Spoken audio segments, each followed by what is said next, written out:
नमस्कार। Supreme court ने Madhya Pradesh high court को एक मामले में फटकार लगाते हुए कहा है कि महिलाएं यदि मासिक धर्म से पीड़ित हैं और ऐसे समय में वो कोई निर्णय नहीं ले पा रही हैं, तो इसका मतलब ये नहीं है कि उनकी कार्यक्षमता कम है।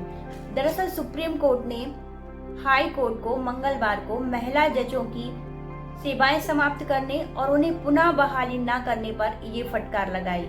क्या है ये पूरी रिपोर्ट, देखिए।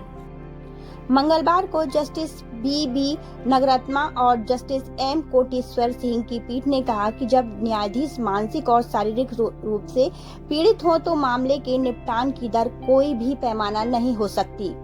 मध्य प्रदेश में महिला सिविल जजों की सेवाएं समाप्त करने और उनमें से कुछ को बहाल करने से इनकार करने के मामले में स्वतः संज्ञान लेते हुए पीठ हाई कोर्ट के रवैये से नाराज थी।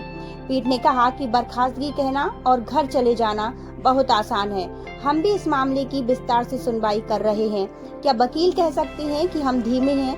खास तौर पर महिलाओं के लिए, अगर वो शारीरिक और मानसिक रूप से पीड़ित हैं, तो यह मत कहिए कि धीमी हैं और उन्हें घर भेज दीजिए। इस पर हमारी इंदौर संवाददाता क्या कह रही हैं, जरा ये भी सुन लेते हैं।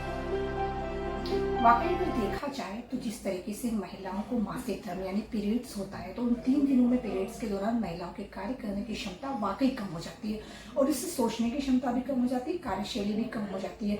तो ये वाकई बिल्कुल सच है कि अगर इस दौरान किसी भी संस्थान में वो महिलाएं जॉब करती है, किसी भी फील्ड में अगर वो महिलाएं जॉब करती है, तो उन्हें छुट्टी के प्रावधान होने चाहिए। किसी तरह की सैलरी डिडक्शन ना हो, किसी तरह का प्रेशर ना हो, क्योंकि इस दौरान महिलाओं काफी वीक हो जाती है। इसकी वजह से उनकी क्षमताएं कम हो जाती है और इसमें कई तरह की अलग अलग टिप्पणियां भी सामने आई है। लेकिन मेरा कहना तो सिर्फ इतना ही है कि इस दौरान महिलाओं का साथ देना चाहिए। मध्य प्रदेश सरकार के राज्य विधि विभाग ने 6 महिला जजों की बर्खास्त करने का आदेश पारित किया था, क्योंकि इसकी एक प्रशासनिक समिति और पूर्ण न्यायालय की बैठक में प्रोविजन पीरियड के दौरान उनके प्रदर्शन को असंतोषजनक पाया गया था।